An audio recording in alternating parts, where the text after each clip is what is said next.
ಹಿನ್ನೆಲೆಯಲ್ಲಿ ಮಳೆಯ ಅಬ್ಬರ ಮುಂದುವರೆದಿದೆ. ಮಳೆಯಿಂದಾಗಿ ಸಾಕಷ್ಟು ಅವಾಂತರಗಳು ಕೂಡ ಸೃಷ್ಟಿಯಾಗ್ತಾ ಇದೆ. ಇದರ ಜೊತೆಗೆ ಗುಡ್ಡ ಕುಸಿತದಿಂದ ಇದೀಗ ರಾಷ್ಟ್ರೀಯ ಹೆದ್ದಾರಿ 75ರ ಸಂಚಾರ ಬಂದ್ ಆಗಿದೆ.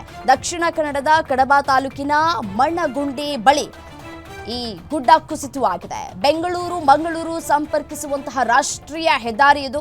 ಎರಡೂ ಬದಿ ರಸ್ತೆ ಮೇಲೂ ಕೂಡ ಮಣ್ಣು ಕುಸಿತವಾಗ್ತಾ ಇದೆ.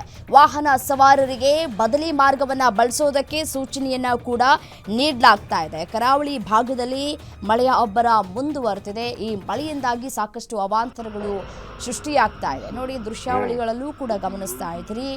ಒಂದು ಕಡೆ ಗುಡ್ಡ ಕುಸಿತದಿಂದಾಗಿ ಯಾವ ರೀತಿಯಾಗಿ ರಸ್ತೆ ಸಂಪರ್ಕ ಬಂದ್ ಆಗಿದೆ ಅನ್ನೋದನ್ನು ಗಮನಿಸ್ತಾ ಇದ್ದೀರಿ. ಈಗ ಸಂಚಾರ ಅಸ್ತವ್ಯಸ್ತವಾಗ್ತಾ ಇದೆ. ಸೊ ಹಾಗಾಗಿ ಈ ಹಿನ್ನೆಲೆಯಲ್ಲಿ ಬದಲಿ ಮಾರ್ಗವನ್ನು ಬಳಕೆ ಮಾಡಿಕೊಳ್ಳೋದಕ್ಕೆ ಸೂಚನೆಯನ್ನು ಕೂಡ ನೀಡಲಾಗಿದೆ.